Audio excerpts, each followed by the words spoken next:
ભાઈબહેનના પાવન પ્રેમના પર્વ રક્ષાબંધન માટે ભરૂચની માનસિક દિવ્યાંગ બાળકોની કલરવ સ્કૂલના બાળકોએ આકર્ષક રાખડીઓ બનાવી છે। મનોદિવ્યાંગ બાળકોની આ પ્રવૃત્તિ ન માત્ર તેમને આર્થિક ઉપાર્જનમાં મદદરૂપ બને છે, સાથે તેમના આત્મવિશ્વાસનો પણ સંચાર કરે છે।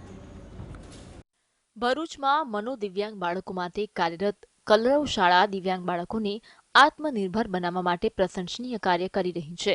આ શાળા વિવિધ રોજગારલક્ષી પ્રવૃત્તિઓ દ્વારા બાળકોમાં આત્મવિશ્વાસ વધારવાનો પ્રયાસ કરે છે। શિક્ષકોના માર્ગદર્શન હેઠળ દિવ્યાંગ બાળકો ફાઇલ, ફોલ્ડર, દિવાળીના કોડિયા, બાજ પડિયા અને વિવિધ કલાત્મક રાખડીઓ બનાવે છે અને તેનું વેચાણ પણ કરે છે। રક્ષાબંધનનો પર્વ નજીક આવી રહ્યું છે ત્યારે ભરૂચમાં રાખડીઓના હંગામી સ્ટોલ ઊભા થઈ ગયા છે, પરંતુ કલરવ શાળામાં બાળકો દ્વારા બનાવાયેલી રાખડીઓ આ બધામાં ખરેખર અનોખી છે। કલરવ આ બાળકોને પગભર કરી પોતાના પગ પર ઊભા રહેવા માટે તાલીમ આપવા માટે કટિબદ્ધ છે। એટલા માટે દર વર્ષે અમે રાખડી બનાવીએ છીએ, દિવાળીના કોડિયા બનાવીએ છીએ અને ધીરે ધીરે અમારી પાસે જેમ જેમ નવા નવા પ્રોજેક્ટ આવતા જાય છે એમાં આ વર્ષે અમે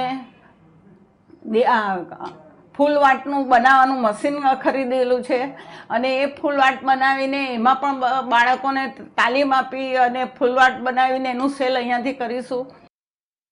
કલરવ શાળાના દિવ્યાંગ બાળકોએ સૂતરના તાંતણાવાળી, મોતીવાળી, રુદ્રાક્ષવાળી, ઓમવાળી અને ડાયમંડવાળી સહિતની અનેક સુંદર રાખડીઓ બનાવી છે।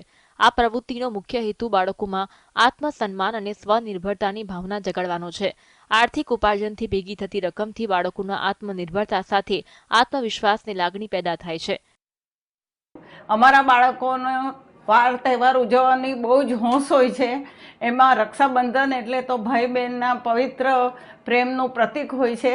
અમારા બાળકો પણ વિચારતા હોય છે કે અમે રાખડી બનાવીશું તો અમારી પાસેથી ખરીદશે તો અમારા થકી જે ભાઈને રાખડી બંધાશે એ ભાઈનું પણ અમે રક્ષાબંધનના દિવસે આશા વ્યક્ત કરીશું કે ભાઈને ખૂબ સરસ સુખી જીવનને દીર્ઘાયુની પ્રાર્થના થાય। કલરવ અને આવી અન્ય સંસ્થાઓના આવા પ્રયાસ દિવ્યાંગો બાળકો શું કરી શકે તે દર્શાવે છે અને સમાજની દ્રષ્ટિ બદલવામાં મદદરૂપ થાય છે। લોકો પણ આ દિવ્યાંગ બાળકોની રાખડીઓ ખરીદી તેમને પ્રોત્સાહિત કરી તેમના આત્મવિશ્વાસમાં વધારો કરવાનું પુણ્ય કાર્યમાં સહભાગી બને તો રક્ષાબંધનની ઉજવણી સાર્થક થઈ કહેવાશે। નિલેશ ટેલર, GSTV, ભરૂચ।